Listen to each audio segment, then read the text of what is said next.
शहर के बाहरी इलाके में एक घर की रोंगटे खड़े कर देने वाली कहानी थी, जिसे रॉबर्ट मैंशन के नाम से जाना जाता था। हवेली दशकों से खाली थी और इसके खस्ताहाल अग्रभाग और ऊंचे ऊंचे बगीचे ने इसे बुरे सपनों के लिए एक आदर्श स्थान बना दिया था। कहानी की शुरुआत 19वीं शताब्दी के दौरान हवेली में रहने वाली एक अमीर और सनकी महिला लीना रसूल की रहस्यमय छवि से हुई। वह जादू टोना के प्रति अपने जुनून और अंधेरी शक्तियों के साथ उसके कथित संबंधों के लिए जानी जाती थी।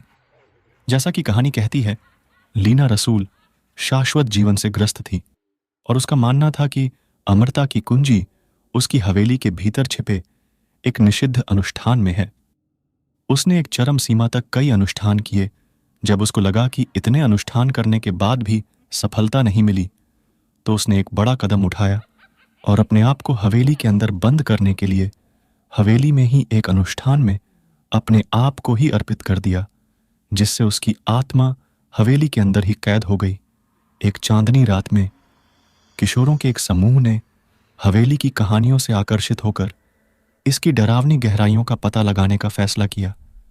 उन्होंने इसकी दीवारों के भीतर छिपे अकल्पनीय खजाने की फुसफुसाहट सुनी थी। टॉर्च और साहस से लैस होकर वे हवेली में दाखिल हुए। अंदर की हवा फफूंदी की गंध से घनी थी और फर्श बोर्डों की चरमराहट सुनसान हॉलों में गूंज रही थी। किशोरों ने केवल अपनी फ्लैशलाइट की हल्की किरणों द्वारा निर्देशित होकर गहराई तक जाने का साहस किया। जैसे ही वे तहखाने में उतरे, उन्हें एक छिपा हुआ कक्ष मिला।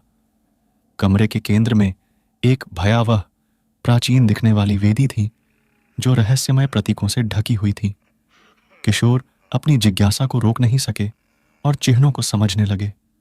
उनसे अनभिज्ज होकर वे अनजाने में लीना रसूल के अनुष्ठान को दोहरा रहे थे।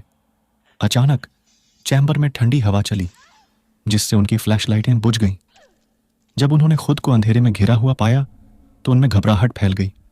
ऐसा लग रहा था कि तहखाना अजीब फुसफुसाती आवाजों और छाया से देखे जाने की अनुभूति से जीवंत हो उठा है। एक एक करके भयभीत किशोर गायब हो गए। उनकी चीखें हवेली में गूंजने लगीं। अगली सुबह शहर हवेली में बिखरे हुए किशोरों के बेजान शवों की भयानक खोज से जाग गया। हर कोई एक अलग कमरे में पाया गया। उनके चेहरे आतंक से विकृत हो गए थे। यह ऐसा था मानो घर ने उनकी आत्मा को ही भस्म कर दिया हो। हवेली के रहस्य को खोजने वाला कोई भी हवेली से बाहर नहीं जा पाएगा। ये बात सिद्ध हो चुकी थी। अफवाहें जंगल की आग की तरह फैल गईं और हवेली एक बार फिर डर से घिर गया। हवेली की किंवदंती पहले से भी अधिक भयावह हो गई। स्थानीय लोगों का मानना था कि लीना रसूल की आत्मा अभी भी घर में घूमती है, जो अतिचार करने का साहस करने वालों से भयानक कीमत वसूलती है। वही भयावह हश्र होने के डर से कोई भी दोबारा हवेली के पास नहीं जाएगा। हवेली उन भयावहताओं का एक अंधेरा और चिंताजनक अनुस्मारक बनी हुई है, जो सबसे अप्रत्याशित स्थानों में छिपी हो सकती है। यह शहर के अज्ञात भय और भयावहता के प्रति उसके गंभीर आकर्षण के प्रमाण के रूप में खड़ा था। एक ऐसी जगह जहां बुराई और अलौकिक का निवास माना जाता था, जो अगली अनसुनी आत्मा के उसकी दहलीज को पार करने की प्रतीक्षा कर रही थी।